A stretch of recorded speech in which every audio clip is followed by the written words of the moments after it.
Hello everybody and welcome to Arman Technologies. Arman technologies में आपका स्वागत है। इनकम टैक्स के इस सेशन में इनकम फ्रॉम हाउस प्रॉपर्टी से ग्रॉस एनुअल वैल्यू और नेट एनुअल वैल्यू के बारे में पढ़ेंगे। Income from house property. The income tax act had divided the income received by an individual in various heads for simplification of tax computational. One of these heads is income from house property. The income earned by the ownership of a property is said to be income from house property. If a taxpayer owns a house property and rents it, the rent received from the property is taxable. Income tax में 5 तरह के head बनाए गए हैं ताकि आसानी हो कि आपकी कौन सी इनकम किस हेड में जा रही है। आपके जो घर हैं जिसको आपने लेट आउट यानी कि किराए पर दिया हुआ है उससे आने वाली इनकम टैक्सेबल होगी, वो इनकम फ्रॉम हाउस प्रॉपर्टी में शामिल होगी। Types of house property: self occupied property SOP, late out property LOP, deemed late out property deemed LOP. House property 3 तरह की है। Self occupied property: a house property will term self occupied when the owner or her family members use it for residential purpose. Self occupied property यानी SOP ऐसी house property को कहेंगे जिसमें owner खुद या उसकी फैमिली रह रही हो। Let out property LOP: a property is considered to be let out when the owner passes right of its occupancy or usage to another person against a consideration, that is rent. एक owner जो किसी को घर इस्तेमाल के लिए दे रहा है किराए के बदले में, यानी घर किराए पर दे रहा है रेंट के बदले में, तो उसको हम लेट आउट प्रॉपर्टी कहेंगे एलओपी। हाउस प्रॉपर्टी की तीसरा type deemed to be let out property. All vacant properties are treated as deemed to be let out if more than 2 self-occupied house property is owned by taxpayer. Only 2 is considered and treated as self-occupied property and the remaining are assumed to be let out. यानी आपके पास अगर 2 से ज़ायद घर हैं तो 2 घर आपके लिए माने जाएंगे, सेल्फ ऑक्युपाइड प्रॉपर्टी मानी जाएगी, और बाकी तमाम जितने भी घर होंगे उसको deemed to be let out मान लिया जाएगा कि वो किराए पर दिए हुए हैं। मिसाल के तौर पर आपके पास 5 घर हैं तो 2 के लिए ये समझा जाएगा कि वो आप इस्तेमाल कर रहे हैं और बाकी 3 के लिए समझा जाएगा कि वो किराए पर दिए गए हैं। 2019-20 में एक ही एसओपी हुआ करता था, यानी सेल्फ ऑक्युपाइड प्रॉपर्टी के लिए एक ही घर आपके लिए होता था और बाकी के deemed to be let out होते थे। लेकिन 2019-20 के बाद 2 घर आपके लिए सेल्फ ऑक्युपाइड और बाकी जितने भी होंगे वो लेट आउट प्रॉपर्टी मान ली जाएगी, deemed to be let out. तो हाउस प्रॉपर्टी की 3 किस्में हैं। सेल्फ ऑक्युपाइड प्रॉपर्टी जिसमें ओनर खुद रह रहा है, लेट आउट प्रॉपर्टी यानी जिसको किराए पर दिया हुआ है, डिम्ड लेट आउट प्रॉपर्टी यानी 2 घर जो आपके लिए हैं उसके अलावा जितने भी हैं उसको एलओपी मान लिया जाएगा। टाइप्स ऑफ हाउस प्रॉपर्टी: अभी हमने टाइप्स ऑफ हाउस प्रॉपर्टी देखा, अभी इसकी तफसील देखते हैं। लेट आउट प्रॉपर्टी यानी किराए पर दिया हुआ मकान और उससे जो कुछ भी मिलेगा वो टैक्सेबल होगा। जो भी इनकम उस किराए के घर से मिलेगी वो टैक्सेबल होगी। दूसरा self occupied property. Self occupied property for residence, रहने के लिए इस्तेमाल किया जा रहा है, तो 2 एसओपीज हैं। 2 सेल्फ ऑक्युपाइड प्रॉपर्टी हैं, इस पर कोई टैक्स नहीं लगेगा। लेकिन 2 से ज़्यादा जो हैं उसमें से 2 को छोड़कर जिस पर टैक्स नहीं लगेगा, उसके अलावा जितने भी होंगे वो सब डीम्ड एलओपी होंगे और वो टैक्सेबल होंगे। और अगर आप एसओपी यानी अगर घर को आप बिजनेस के तौर पर इस्तेमाल कर रहे हैं, यानी आपने ऑफिस वगैरह बनाया हुआ है, तो वो हाउस प्रॉपर्टी में नहीं आएगा बल्कि वो taxable under the head of PGBP यानी profit and gains of business और प्रोफेशन में आएगा। इसको हम यहाँ पर डिस्कस नहीं करेंगे। उम्मीद है आपको ये समझ में आ गया होगा। स्पेसिफिक टर्म्स, ये बहुत अहम टर्म्स हैं। म्युनिसिपल वैल्यू जिसको हम एमवी लिखते हैं शॉर्ट में, it is the value of house property that is calculated by the municipal authorities. ये किसी भी शहर के किसी भी इलाके की जो म्युनिसिपल होती हैं वहाँ के लोग, वहाँ की अथॉरिटीज़ एरिया के हिसाब से किसी मकान की एक कीमत तय करते हैं जिसको हम म्युनिसिपल वैल्यू कहते हैं। Fair rent value It is the fair rent that can be charged for a similar property with the same features in the same locality. It is also known as reasonable rent, reasonable letting value. Fair rent यानी जिस area में दूसरे मकानात की जो किराया होगा, अगर एक एरिया में 10,000 12,000 है तो उसी के हिसाब से इस मकान की भी कीमत होगी। ऐसा नहीं कि एक मकान की कीमत एक एरिया में 10,000 है तो एक जगह पे 1 लाख उसकी लिए रेंट दिया जाएगा, ऐसा नहीं होगा, बल्कि फेयर रेंट होगा जो सिमिलर प्रॉपर्टी होगी जिसमें सेम फीचर्स होंगे और सेम लोकेलिटी में होगा, तो इसे हम फेयर रेंट कहते हैं। Standard rent, it is the rent determined under the rent control act. The property owner can not charge a rent higher than the standard rent fixed under the rent control act. Rent control act हर घर के लिए एक किराया मुकर्रर करती है, तो ओनर उससे ज्यादा रेंट चार्ज नहीं कर सकता। Actual rent received, it is the actual amount or the actual rent received by the owner from the tenant as rent। ये एक्चुअल कीमत होती है जो किराए के तौर पर ओनर टेनेंट यानी किराएदार से लेता है। Actual rent is equals to rent received. Actual rent मालूम करने के लिए जो फॉर्मूला होगा, rent received plus rent receivable, आपने रेंट कितना रिसीव किया है और आपको कितना किराया मिलना बाकी है, minus unrealised rent. Unrealised rent is the portion of the rent that the property owner could not recover from the tenant. These can be deducted from actual rental income. Unrealized rent का मतलब ये होगा कि ये rent का ही कुछ हिस्सा होगा जो ओनर को टेनेंट देना होगा, यानी किराएदार देना होगा, लेकिन वो नहीं देगा। अगर किसी ने किराया नहीं दिया और वो आइंदा मिलेगा भी नहीं तो उसको अनरियलाइज रेंट मान लिया जाएगा, यानी वो किराया मिलना ही नहीं है। किराएदार वो घर छोड़कर चला गया है और ओनर को वो पैसे नहीं मिलेंगे, उससे हम अनरियलाइज रेंट कहेंगे। Gross annual value, gross annual value जिसको हम GAV लिखते हैं, refers to the income that can be earn from the immovable property. ऐसी प्रॉपर्टी इमूवेबल जो एक जगह से दूसरी जगह मूव नहीं हो सकती है, जैसा कि घर है, तो उससे जो कुछ भी हम अर्न कर रहे हैं उस घर से, इमूवेबल प्रॉपर्टी से, उसको हम ग्रॉस एनुअल वैल्यू कहेंगे, जो ईयरली हम उससे कितना कमा रहे हैं। Municipal tax. Municipal tax are the taxes imposed by local authorities in respect of house property. Municipal taxes include house tax, water tax, fire tax, sewerage tax, education cess, general taxes, etc. It is allowed only if it is paid by the owner. Municipal taxes are also called local taxes. If it is given in percentage form, then it should be calculated on municipal value. Municipal corporation आपके लिए कुछ ऐसे taxes लगा देती है जैसा कि house tax, water tax, fire tax, sewerage tax, education cess, general tax वगैरह। ये सब मिलाकर आपके लिए जो टैक्स सालाना भरना होता है उसे म्युनिसिपल टैक्स कहते हैं। और ये म्युनिसिपल टैक्स का डिडक्शन आपको उसी वक्त मिलेगा अगर ये ओनर भर रहा हो, तो अगर ये किराएदार भर रहा है तो इसका डिडक्शन आपको नहीं मिलेगा।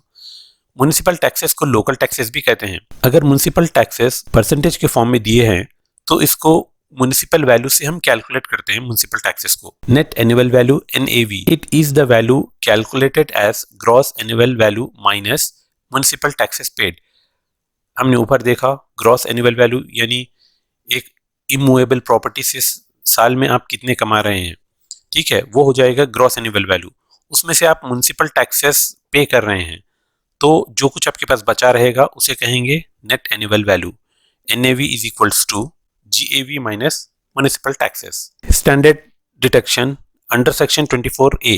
Standard deduction net annual value पर 30% का डिडक्शन आपको मिल जाएगा। नेट एनुअल वैल्यू पर जो भी आपने घर किराए पर दिया हुआ है उससे आपने ग्रॉस एनुअल वैल्यू आपको मिल गई, उसके बाद उसमें से आपने म्युनिसिपल टैक्सेस माइनस कर दिए, तब आपको जो कुछ भी नेट एनुअल वैल्यू मिलेगा उसमें से 30% का डिडक्शन मिलेगा, स्टैंडर्ड डिडक्शन जिसको हम कहते हैं। ये अंडर सेक्शन 24A है। इसी तरह अंडर सेक्शन 24B भी है जो लोन के मुतालिक है और लोन के बारे में अगली क्लास में पढ़ेंगे। नोट, इस बात को अच्छी तरह से याद रख लीजिए, नेट रेंटल वैल्यू यानी एनुअल रेंटल, एक्चुअल रेंट आपको साल में कितना मिल रहा है वो, और एक्सपेक्टेड रेंट, इन दोनों का रिलेशनशिप आपको हमेशा देखना है, क्योंकि बाज़ वक्त ऐसा होता है कि आपने रेंट दिया हुआ है और उसमें से कुछ मंथ वैकेंसी रही यानी घर खाली रहा, तो क्या वो वैकेंसी माइनस होना है या वैकेंसी माइनस नहीं करना है। इसके लिए आपको देखना पड़ेगा एनुअल रेंटल वैल्यू और एक्सपेक्टेड वैल्यू। अगर annual rented value less than expected rent है तो vacancy period is not allowed. अगर एनुअल रेंटल वैल्यू यानी सालाना जो कुछ भी आपको रेंट मिल रहा है अगर वो एक्सपेक्टेड रेंट से कम है तो वैकेंसी को हम माइनस नहीं करेंगे। अगर रेंटल वैल्यू एक्सपेक्टेड रेंट से ज़्यादा है तो वैकेंसी को हम माइनस करेंगे। आगे जब हम प्रॉब्लम सॉल्व करेंगे तो ये हमें आसानी से समझ में आ जाएगा। Computation of income from house property particular में आप देखिए स्टेप 1, इसमें 2 चीज़ें हैं। हमेशा इस फॉर्मेट को इसी तरह से लिखना चाहिए। Municipal value MV, LOP SOP 2 यानी सेल्फ ऑक्युपाइड प्रॉपर्टी में आपको 2 के लिए कोई टैक्सेबल नहीं होगा क्योंकि वो एज रेजिडेंशियल यूज़ कर रहे हैं, सेल्फ ऑक्युपाइड है। डिम्ड LOP, ये डिम्ड LOP में भी सेम आ जाएगा। देखिए म्युनिसिपल वैल्यू की वैल्यूज यहाँ पर आएंगी और फेयर रेंट FR, इन दोनों को कंपेयर किया जाएगा। म्युनिसिपल वैल्यू और फेयर रेंट इन दोनों में से जो बड़ा होगा, higher of A and B। सबसे पहले स्टेप 1 म्युनिसिपल वैल्यू, उसके बाद आप देखेंगे फेयर रेंट। इन दोनों में जो भी वैल्यू बड़ी होगी, म्युनिसिपल वैल्यू और fair rent, higher of A and B, वो इसको यहाँ पर लिखा जाएगा। फिर स्टैंडर्ड रेंट अगर दिया हो तो फिर स्टैंडर्ड रेंट के साथ कंपेयर किया जाएगा। इन दोनों में से जो भी बड़ा होगा हायर, वो यहाँ पर आएगा। स्टैंडर्ड रेंट के साथ म्युनिसिपल वैल्यू और रेंट वैल्यू में जो बड़ा था हमने जो देखा हुआ है उसके साथ स्टैंडर्ड रेंट को कंपेयर करेंगे और इनमें से जो भी वैल्यू लो होगी यानी छोटी होगी, लोएस्ट होगी, इसको हम यहाँ पे लिख देंगे। Lower of C and D, जिसे हम एक्सपेक्टेड रेंट कहेंगे। ठीक है, ये हो गई स्टेप 1 म्युनिसिपल वैल्यू और फेयर रेंट के कंपैरिजन में हायर वैल्यू। और ये है स्टेप 2। स्टेप 2 की वैल्यू जो भी आप लोअर ले रहे हैं वो होगा एक्सपेक्टेड रेंट। फिर एनुअल रेंट रिसीव्ड या रिसीवेबल AR, और इन दोनों में से देखा जाएगा कि हायर क्या है, इसको लिख लिया जाएगा। ये होगा आपका ग्रॉस एनुअल वैल्यू GAV। इसमें से म्युनिसिपल टैक्सेस को आप माइनस कर देंगे तो आपको मिल जाएगा नेट एनुअल वैल्यू। डिटेक्शन हम इसको नेक्स्ट क्लास में देख लेंगे। यहाँ तक हम GAV और NAV के लिए देख रहे हैं। तो फॉर्मेट आप देखिए, म्युनिसिपल वैल्यू और फेयर रेंट कंपेयर करना है, इसमें जो बड़ा होगा वो लिखेंगे, उसके बाद हायर ऑफ जो भी बड़ा है वो लिखेंगे, उसके बाद स्टैंडर्ड रेंट लिख लेंगे। इन दोनों को कंपेयर करने के बाद जो छोटा होगा वो लिखेंगे।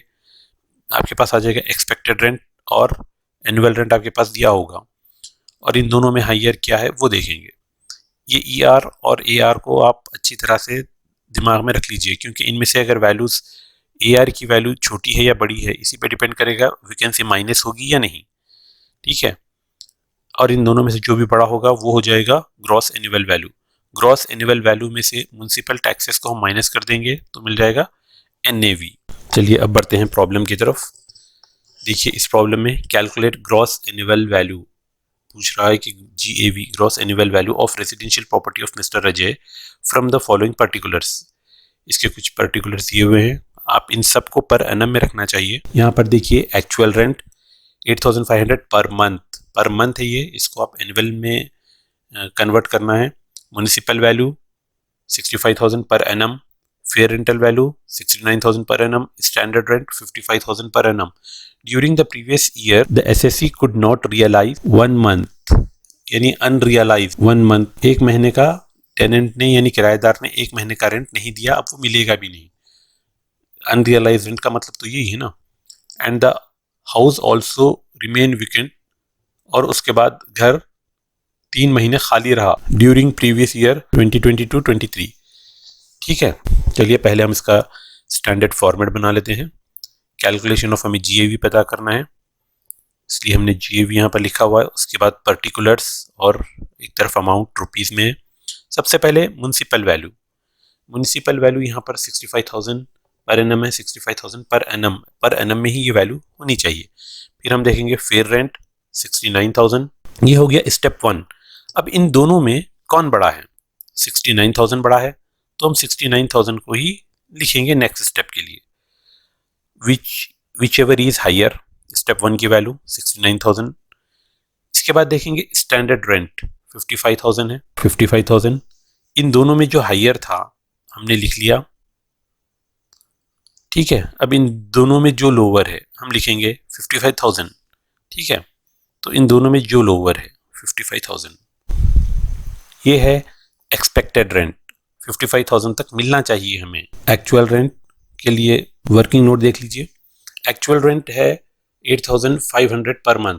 इसको मल्टीप्लाइड बाई 12 कर दीजिए, ये आ जाएगा 1,02,000 पर एनम में। अनरियलाइज रेंट 1 मंथ के लिए, 1 महीने का अनरियलाइज रेंट है, मतलब आपको ये रेंट मिलने वाला नहीं है, टेनेंट यानी किराएदार आपको देगा नहीं 1 मंथ का, यानी 8,500 आपको नहीं मिलेंगे। तो actual rental value 8,500 into 12 per annum के लिए, और ये 1 महीने का माइनस जो आपको मिलेगा नहीं अनरियलाइज रेंट है, तो ये आ जाएगा। अब इन दोनों में देखिए, अब आपको ये देखना है कि क्या वैकेंसी पीरियड 3 मंथ है, हम इसको माइनस करेंगे या नहीं करेंगे। देखिए, ये है A R actual rental value, ये है E R expected rental value. अगर ए आर की वैल्यू बड़ी है एक्सपेक्टेड रेंट से, ई आर से, तो ये हम इसको माइनस कर देंगे। इसको वैकेंसी को, वैकेंसी कितना मंथ का है 3 मंथ, यानी 3 महीने घर खाली रहा, तो 3 महीने का लॉस हो गया ना, लॉस ऑफ वैकेंसी।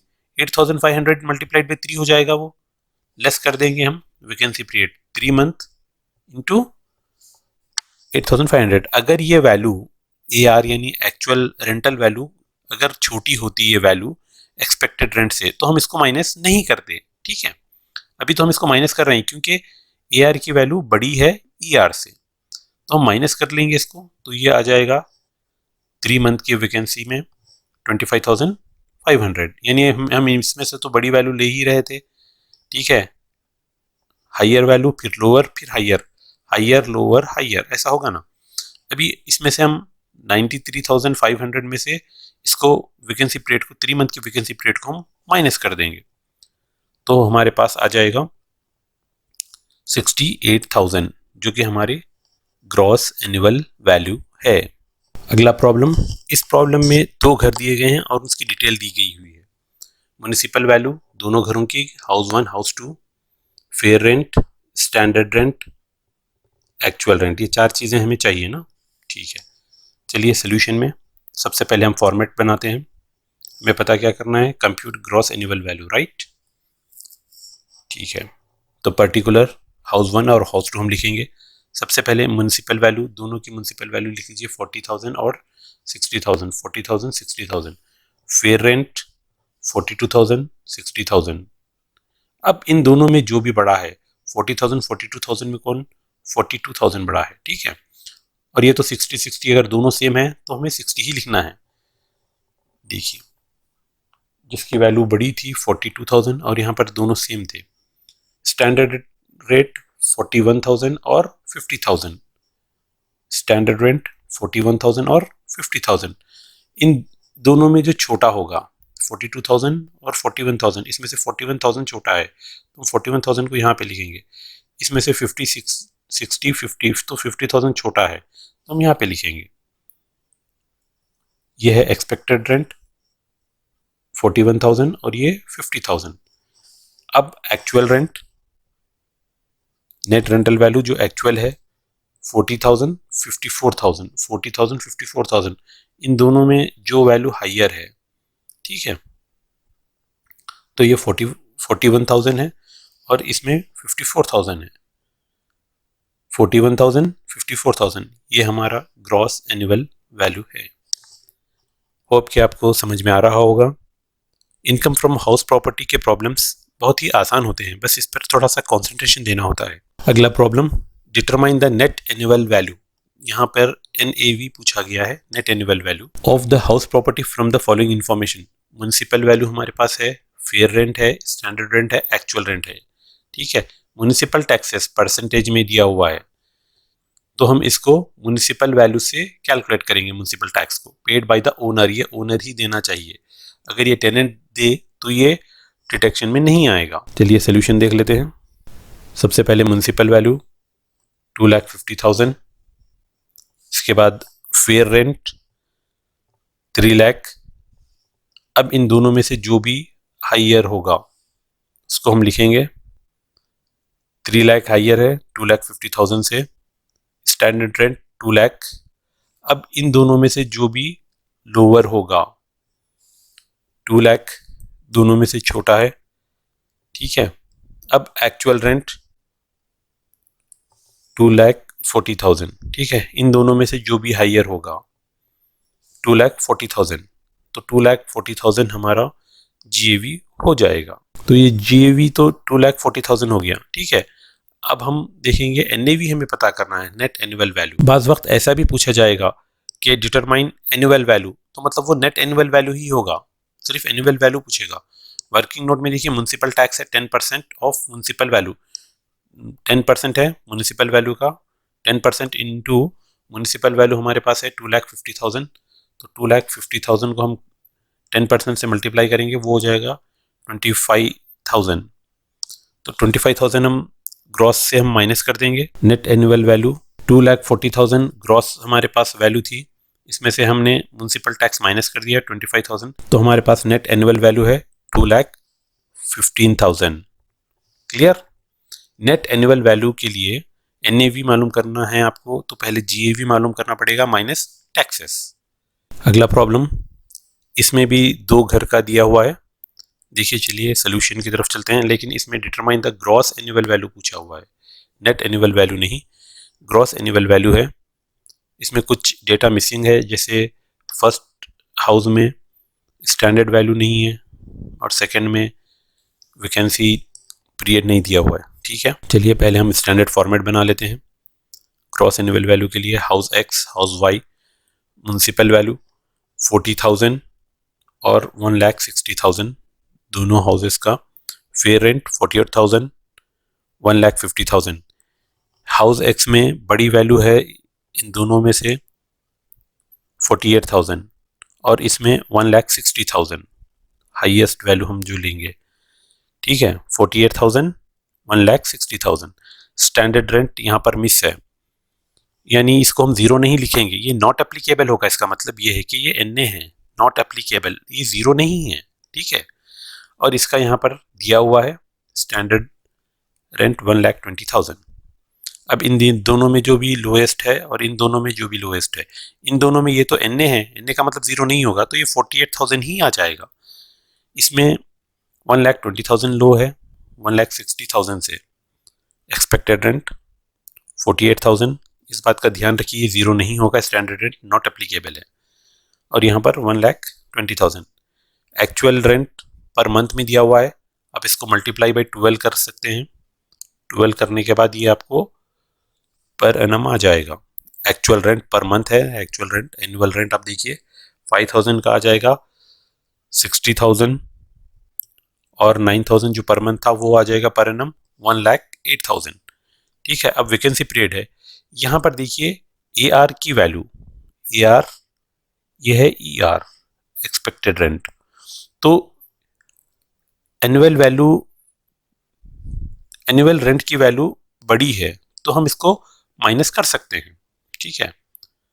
और यहाँ पर सेकंड में तो वैकेंसी दिया हुआ ही नहीं है, वैकेंसी पीरियड 2 मंथ है, 10,000 क्योंकि पर मंथ 5,000 है, तो 2 मंथ्स का 10,000 हो जाएगा, इसके लिए है ही नहीं, इसलिए माइनस ये 60,000 इन दोनों में से जो भी हाईएस्ट है, 60,000, 60 में से हम 10 माइनस कर देंगे तो ये आ जाएगा 50,000, ठीक है। और यहाँ से इन दोनों में से देखिए जो भी बड़ा होगा 120, तो यहाँ पर 120 आ जाएगा, 50,000 और 120। होप कि आपको समझ में आया हो। Next problem, calculate annual value. Annual value का मतलब होगा नेट एनुअल वैल्यू। सिर्फ एनुअल वैल्यू देने से आप ग्रॉस एनुअल वैल्यू नहीं समझेंगे, बल्कि नेट एनुअल वैल्यू समझेंगे। म्युनिसिपल वैल्यू दिया हुआ है, फिर रेंटल वैल्यू दिया हुआ है, लेट आउट यानी रेंट आपको दिया हुआ है पर मंथ में 8,000 पर मंथ, तो आप इसको मल्टीप्लाई बाई 12 कर लेंगे तो ये पर एनम में हो जाएगा। स्टैंडर्ड रेंट है municipal tax paid in previous year, यहाँ पर 2 प्रीवियस ईयर का दिया हुआ है, 21-22 में 10,000, 22-23 में 10,000, तो हम दोनों को ऐड कर लेंगे, ठीक है। चलिए सोल्यूशन की तरफ। सबसे पहले standard format, municipal values 50,000, fair value 90,000, इन दोनों में से जो भी बड़ा है, ठीक है, 90,000 बड़ा है। स्टैंडर्ड रेंट 60 है, स्टैंडर्ड रेट 60,000, इन दोनों में से जो भी छोटा है, 60,000 छोटा है, तो ये एक्सपेक्टेड रेंट है, ठीक है। 60,000। अब एक्चुअल रेंट 8,000 है, मल्टीप्लाइड पे हम इसको 12 कर लेंगे, 8,000 मल्टीप्लाइड पे 12 करने पर ये आ जाएगा 96,000, ठीक है। अब देखिए, क्योंकि हमें एनुअल वैल्यू पूछ रहा है, यानी नेट एनुअल वैल्यू, अब ये ग्रॉस तो हम इन दोनों में से देखकर बता सकते हैं कि 96,000 ग्रॉस एनुअल वैल्यू है। इसमें से माइनस करना है म्युनिसिपल टैक्सेस, यानी 10,000 प्रीवियस ईयर 21-22 और 22-23 में 10,000 है, जब हम ऐड कर देंगे तो ये 20,000 हो जाएगा, ठीक है। देखिए, ग्रॉस एनुअल वैल्यू 96,000, ठीक। यहाँ पर देखिए म्युनिसिपल टैक्सेस 10,000 है, फिर 10,000 है दूसरे साल में 22-23 में, तो ये हो जाएगा टोटल टैक्स पेड 20,000। हम 96,000 में से, यानी ग्रॉस एनुअल वैल्यू में से 20,000 माइनस कर देंगे तो हमें मिल जाएगा नेट एनुअल वैल्यू, जो कि 76,000 है। क्लियर? चलिए अगला, इस प्रॉब्लम में देखिए, दो घर दिए हुए हैं। Mister Ramesh owns 2 houses which are let out for residential purpose throughout the previous year, ठीक है। हाउस ए और हाउस बी दो घर हैं जो रमेश के उन्होंने रेंट पे दिया हुआ है। म्युनिसिपल वैल्यू है पर एनम में, दोनों घरों की है। रेंट रिसीव्ड पर मंथ है, इसको पर एनम आपको करना है। Fair rent per annum, standard rent per annum ही होगा, 70-85,000 है। म्युनिसिपल टैक्सेस परसेंटेज में दिया हुआ है 10% municipal value. Compute net annual value, net annual value हमें कैलकुलेट करना है, कंप्यूट करना है फॉर असेसमेंट ईयर 23-24 के लिए, ठीक है। Solution standard format, net annual value हमें पता करना है, तो net annual value house 1 house A house B, municipal value 60,000 80,000 है। फेयर रेंट या फेयर रेंटल वैल्यू 80,000 90,000 है, 80,000 90,000, इसमें से जो भी बड़ा है और इसमें से जो भी बड़ा है, ठीक है। 60 और 80, इसमें से 80 होगा और इसमें से 90 होगा, ठीक। स्टैंडर्ड रेंट 70,000 85,000, इनमें से जो भी छोटा होगा, ठीक है। तो इसमें से हो जाएगा एक्सपेक्टेड रेंट 70,000 और इसमें 85,000, 70,000 85,000। अब एनुअल रेंटल वैल्यू हम देखेंगे। एनुअल रेंटल वैल्यू जो पर मंथ दिया हुआ है 6,000 और 8,000, इसको मल्टीप्लाई बाई 12 कर लेंगे तो ये हो जाएगा 72,000 और ये हो जाएगा 96,000। इन दोनों में से जो भी बड़ा होगा, जो वैल्यू भी हाईएस्ट होगी, 70,000 72,000, इसमें 72,000 होगा जीएवी, और 85,000 96,000, इसमें 96,000 होगा, ठीक है। ये तो हो जाएगा जीएवी, लेकिन 10% ऑफ म्युनिसिपल वैल्यू यहाँ पर दिया हुआ है। ये जीएवी हो गया 72,000 और ये 96,000 हो गया जीएवी। वर्किंग नोट में देखिए, municipal tax 10% of municipal value है, तो 10 पहले हाउस 1 के लिए, हाउस ए के लिए देखिए 10% ऑफ 60,000 म्युनिसिपल वैल्यू से निकालेंगे ना, तो 10% ऑफ 60,000 इज 6,000, ठीक है। इसी तरह हाउस बी का देखिए 10% ऑफ 80,000, तो ये 8,000 हो जाएगा। तो नेट एनुअल वैल्यू के लिए gross annual value minus municipal tax, gross annual value 72,000 minus 6,000 house A के लिए, हाउस बी के लिए 96,000 माइनस 8,000, तो ये आ जाएगा 66,000 और 88,000 नेट एनुअल वैल्यू। अगला question, from the following information compute net annual value of house property for the assessment year 23-24, ठीक है। म्युनिसिपल वैल्यू दी हुई है, फेयर रेंटल वैल्यू है, लेट आउट पर मंथ है, ये पर मंथ है, इसको पर एनम करना है। स्टैंडर्ड रेंट ये भी है, अनरियलाइज रेंट फॉर 1 मंथ, यानी 1 महीने का किराया ओनर को नहीं मिलेगा, टेनेंट ने नहीं दिया, ठीक है, अनरियलाइज रेंट, अब वो मिलने वाला भी नहीं है।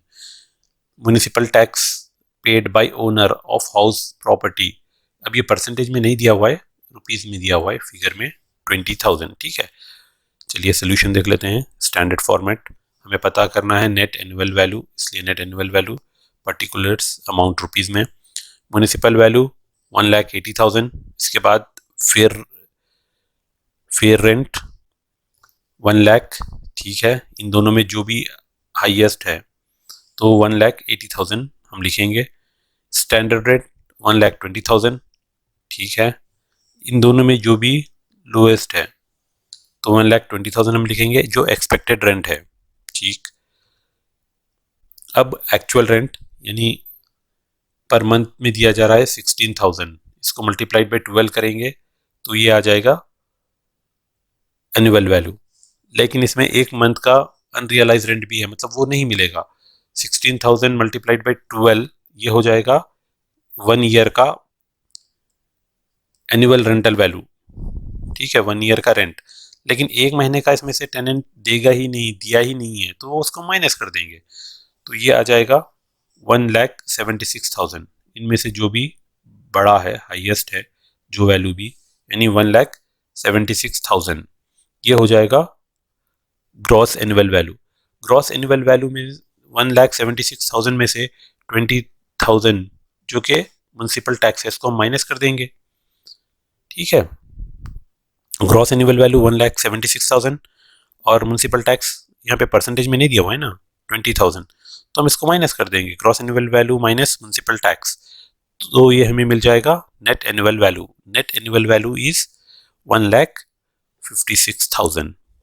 Next question, Mr. B is the owner of house property whose municipal valuation is 75,000, यानी municipal value 75,000 है, and the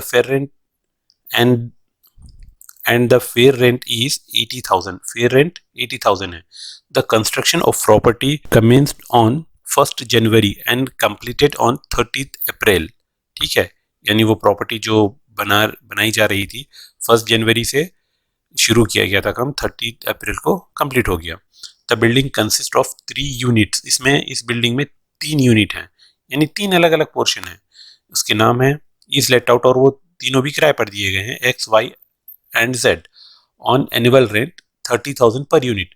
हर यूनिट के 30,000 रुपए के हिसाब से एनुअल रेंट 30,000 रुपए है, एक्स वाई जेड तीनों के अलग अलग पर यूनिट, एक यूनिट के एक्स के 30,000, वाई के और जेड के ये पर यूनिट के हैं, और एनुअल रेंट है, ये मंथली नहीं है, एनुअल है। He paid municipal tax 12,000, owner 12,000 municipal tax pay कर रहा है। Find out the annual value, annual value मतलब net annual value, gross annual value नहीं। ठीक है, चलिए सोल्यूशन में फॉर्मेट, सबसे पहले म्युनिसिपल वैल्यू 75,000 है, ओके, फेयर रेंट 80,000 है, इन दोनों में जो भी वैल्यू बड़ी है, हाईएस्ट वैल्यू 80,000 है। ठीक, स्टैंडर्ड रेंट, इसमें स्टैंडर्ड रेंट नहीं दिया हुआ है, अगर स्टैंडर्ड रेंट नहीं दिया हुआ है तो हम इसको 0 नहीं लिखेंगे, नॉट एप्लीकेबल है ये, NA। ठीक है, मतलब इसको हम डैश डाल के छोड़ देंगे, मतलब 0 नहीं लिखेंगे। तो इन दोनों में जो भी लोएस्ट होगा, अब लोएस्ट के लिए तो दूसरी वैल्यू है नहीं, तो 80,000 ही एक्सपेक्टेड रेंट हो जाएगा। ठीक है, 80,000 expected rent. Annual value, annual value क्योंकि 3 यूनिट है इसलिए 30,000 multiplied by 3, X Y Z 3 unit है ना, इसलिए मल्टीप्लाइड बाई 3, 30,000 ईच यूनिट का है तो मल्टीप्लाइड बाई हम 3 करेंगे, ये हो जाएगा 90,000। अब इन दोनों में जो भी वैल्यू बड़ी होगी, ठीक है, वो हो जाएगा GAV, यानी ग्रॉस एनुअल वैल्यू 90,000 हो जाएगा। अब ग्रॉस एनुअल वैल्यू में यहाँ पर म्युनिसिपल टैक्स भी दिया हुआ है जो 12,000 रुपीज है, उसको माइनस कर देंगे। एनुअल रेंट 30,000 था 3 यूनिट के लिए, 30,000 मल्टीप्लाइड बाई 3, 90,000, ये तो हम देख चुके हैं, यानी ग्रॉस एनुअल वैल्यू 90,000 है। ठीक, इसमें से म्युनिसिपल टैक्स को हम माइनस कर देंगे 12,000, तो ये आ जाएगा 78,000। क्लियर है? अगर कुछ डाउट है तो आप क्लियरली पूछ सकते हैं। The construction of house property was completed on 1st May 2014 and it was let out from 1st July 2014 at rent of 20,000 per month. ठीक है, एक प्रॉपर्टी जो 1 मई 2014 को बनकर कंप्लीट हो गई थी, 1 जुलाई को वो रेंट पर दी गई। कितना rent? 20,000 per month. Fair rent, इसका फेयर रेंट कितना है? Fair rent was 24,000। ठीक है, ये भी पर मंथ में दिया हुआ है, पर मंथ ही दे रहा है वो, देखिए आप। Municipal value was 28,000 per month, ये भी पर मंथ में है municipal value. Standard rent was 26,000 पर मंथ। ठीक है, the house remain vacant for March 2015, यानी पूरे साल में से एक महीने में घर खाली रहा। किस महीने में? मार्च 2015 में, यानी 12 मंथ्स में से एक महीने में घर खाली है, वेकेंट है। तो हम 12 मंथ के बजाय 11 मंथ इसको मल्टीप्लाई करेंगे। And there was unrealised rent for 2 months, 2 महीने का अनरियलाइज रेंट भी है, यानी टेनेंट ने ओनर को उसके पैसे दिए ही नहीं। कितने मंथ के? 2 मंथ के। ठीक है, कैलकुलेट ग्रॉस एनुअल वैल्यू, इसकी ग्रॉस एनुअल वैल्यू हमें पता करना है, नेट एनुअल वैल्यू नहीं पता करना है। अब जो वेकेंट है ये माइनस होगा या नहीं होगा ये हम देखेंगे। ठीक है, चलिए सोल्यूशन की तरफ। Standard format gross annual value के लिए म्युनिसिपल वैल्यू 11 मंथ के लिए, क्योंकि 1 मंथ वेकेंट है ना। म्युनिसिपल वैल्यू 28,000 पर मंथ है, इसको हम 11 मंथ में ले लेंगे, 12 मंथ नहीं, क्योंकि वेकेंट का 1 मंथ हम माइनस कर देंगे। ठीक है, तो 28,000 मल्टीप्लाइड बाई 11, 3,08,000। इसी तरह फेयर रेंट 24,000 है, इसको भी हम मल्टीप्लाइड बाई 11 कर देंगे। 24,000 मल्टीप्लाइड बाई 11, 2,64,000। इन दोनों में जो वैल्यू बड़ी होगी तो वो है 3,08,000।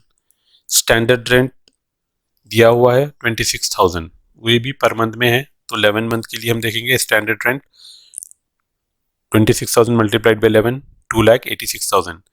इन दोनों में जो भी वैल्यू छोटी होगी, 2,86,000 छोटी है, तो एक्सपेक्टेड रेंट 2,86,000। ठीक है, एनुअल रेंटल वैल्यू देखिए, एनुअल के लिए हम 11 मंथ के लिए देख रहे हैं ना, पर मंथ ये रेंट था 20,000। ठीक है, और 11 मंथ के लिए देख रहे हैं क्योंकि वेकेंट है मार्च का मंथ, और minus unrealised rent. Unrealised rent है ना, यानी ओनर को वो पैसे मिले ही नहीं टेनेंट की यानी किराएदार की तरफ से। कितने मंथ के? 2 मंथ के, यानी 20,000 इंटू 2 यानी 40,000 नहीं मिले। तो ये टोटल क्या हो जाएगा? क्या वैकेंसी का हम इसमें माइनस करना है?